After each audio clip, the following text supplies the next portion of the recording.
Un operario del sector de la construcción que se encuentra parado sobre una losa de un sexto piso a 22 metros de altura está por armar la red de contención, cuando por un descuido se le cae una tuerca hexagonal de 1 pulgada y 195 gramos que sujetaba con sus guantes.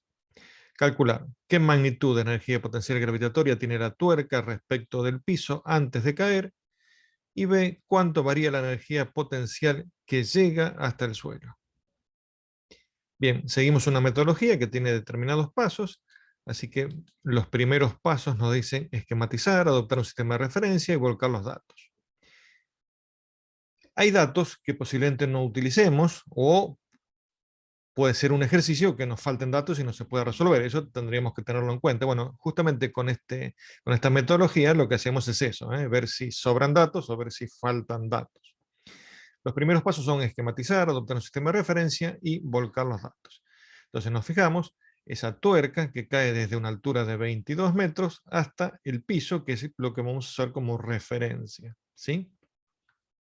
Bien, posiblemente las velocidades ahora no las utilicemos, pero bueno, ¿cuál es la posición de la que cae? 22 metros.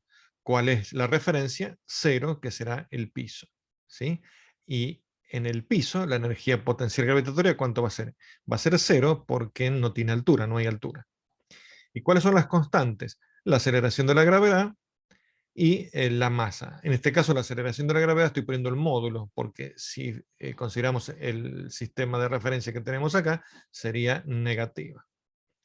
Bien, la energía potencial gravitatoria se evalúa a una altura determinada de un eje de referencia, o sea que tiene un valor instantáneo.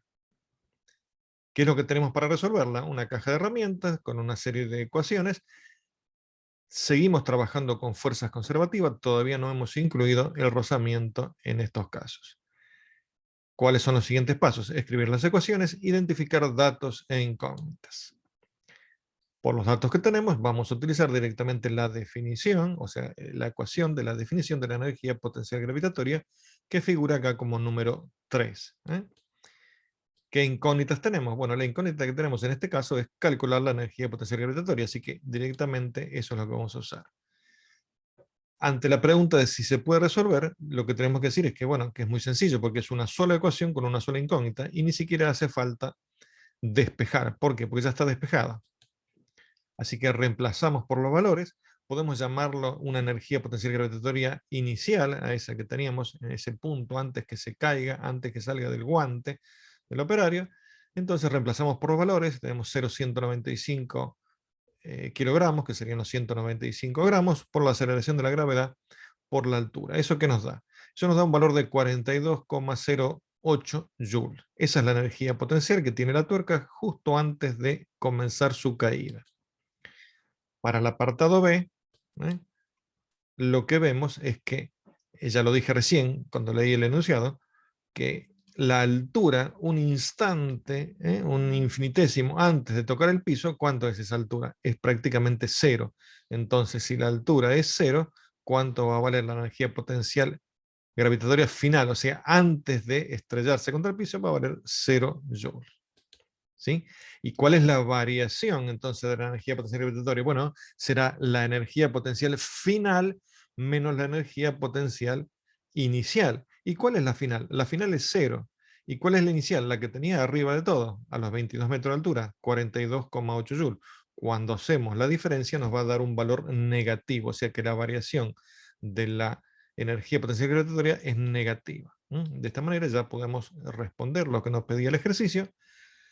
Apartado A, la energía potencial gravitatoria de la tuerca antes de comenzar la caída es de 42,08 joules y la variación de la energía potencial gravitatoria de la tuerca hasta que llega al piso es de menos 42,08 joules.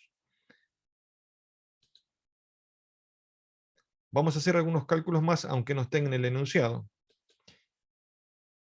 En este caso, que solamente actúa la fuerza-peso, una vez obtenido el valor de la variación de la energía potencial gravitatoria, podemos aplicar la ecuación 6 que teníamos en nuestra caja de herramientas y directamente obtener el trabajo mecánico que realiza la fuerza-peso, en este caso en la caída. ¿Sí? Bueno, calculamos el peso para no utilizando la ecuación 7.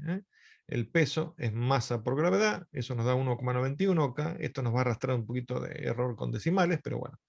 Y después tenemos la ecuación 6, que todavía no lo habíamos usado, que es el trabajo de la fuerza-peso igual a menos la variación de la energía parcial gravitatoria. Entonces, en este caso, lo único que tenemos que hacer es reemplazar. Menos es menos de fórmula. Variación de energía potencial gravitatoria, ¿qué valor teníamos recién en la pantalla anterior? Teníamos menos 4209 joules, o sea que tenemos un doble menos. Menos por menos nos da más. El trabajo de la fuerza-peso nos da positivo 42,08 joules. Bien.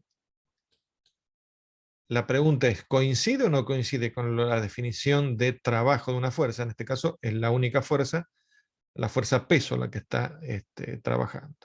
Bueno, aplicamos entonces la ecuación 1, el trabajo de la fuerza es fuerza por espacio o distancia recorrida por el coseno del ángulo, que forman la componente de la fuerza que genera el movimiento y la dirección del movimiento.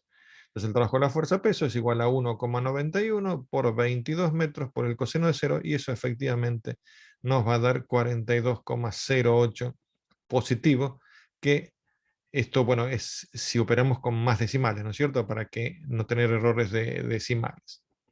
Bien, entonces, como vemos, coincide con el valor que tendríamos si hubiéramos calculado el trabajo con la ecuación de su definición.